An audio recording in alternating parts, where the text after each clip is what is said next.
non-commercial and commercial radios stations? The difference. Oh, the difference between the smaller stations and the bigger radio stations? Yeah. Well, And the thunderstorm. Go ahead.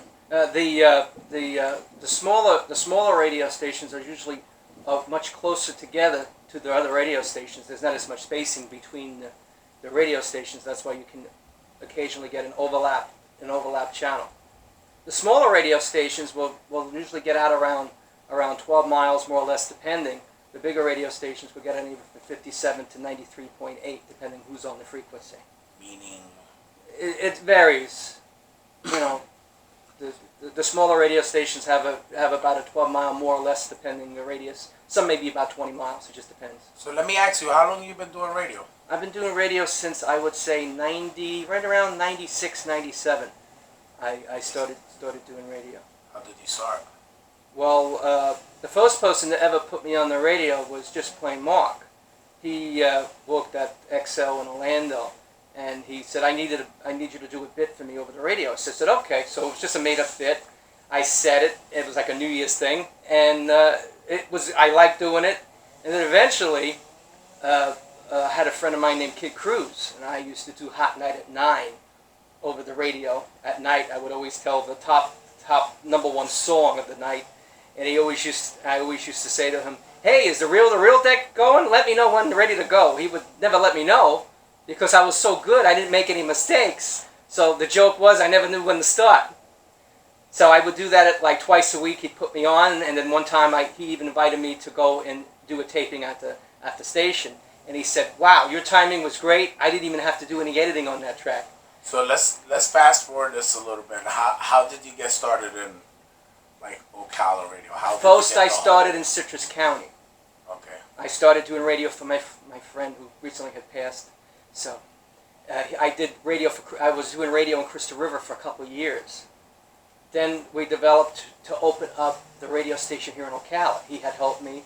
I had a couple other friends that have radio stations, and we had applied. I had to reopen about 5 times or so, depending what the problems that I had with neighbors, county, a bunch of things like that. Nosy people. Like what? Nosy neighbors in the neighborhood got jealous of me having the radio station. They caused a lot of problems for me. And then I had it in somebody else's name, a con man from Peru, con man minister, which was recently shipped back to Peru. Oh, wow. He was supposed to transfer it into my name since we put all the money out. We had reopened it a few times, and we had no technical proof that he tossed it. So then when he just kept the money then. He tossed it, lied to us, and then we had to reapply when the window opened. When the window reopened, everybody applied on my number. Wow. Therefore, I had to then share. Someone else got it. I had to share it with another group of people for 3 years.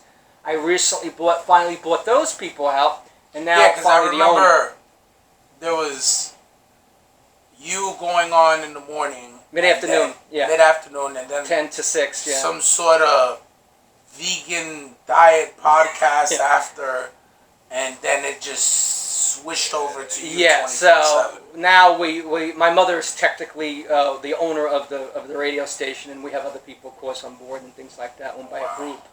So finally, after probably about $1 million worth of expenses, which was supposed to be for free, because what people have done with me, con people, it had something for free is never for free.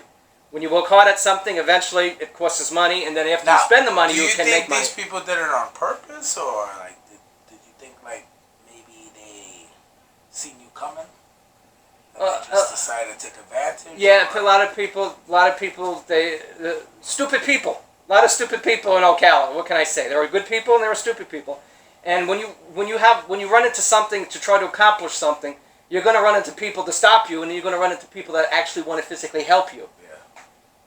Yeah. I think it was just all about jealousy that I had gotten something they could have gotten it, those things like jealousy that. Or dumb misunderstanding what non-commercial radio is. A combination of both. A lot of people, they jump on the scene and they swear, if they get like a little radio thing, they're gonna potentially blow up and get 4,000, 5,000 Instagram followers and all that other stuff, and it's not like that no more.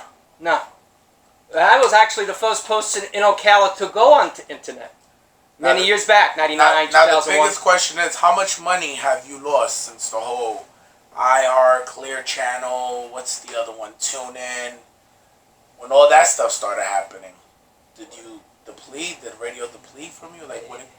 The some of the money that I would be normally making right now is going towards the Facebook, and people don't want to get Facebook prices and YouTube prices on the radio, and it really shouldn't work that way.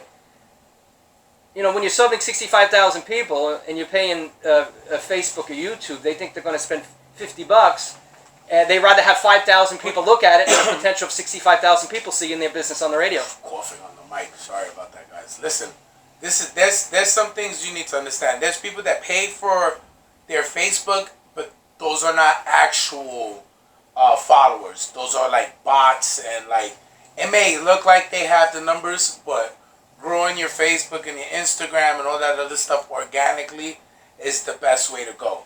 Because I know guys that spend thousands of dollars on their Facebook, and you take a look at their page, and you click on some of the people that's following them, and it's like those people don't exist. Yeah, they don't exist. Yeah. You understand? So it's like a robot thing going on. I try my hardest to keep it organic as possible, but it's a hard thing. But once you're there, you're there. Yeah. You know.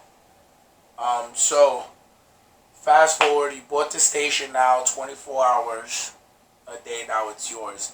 Did you get any backlash from the last owner when it became yours? She basically didn't know what to do. She was doing basically talk programming, religious programming stuff. No, what I mean, when you finally bought it from her, you guys leave in good terms, or yeah, we lived on good terms. She's buying time now on my other friend's radio station and stuff. She after she sold it, she kind of like misses it, but she didn't really use it to full potential.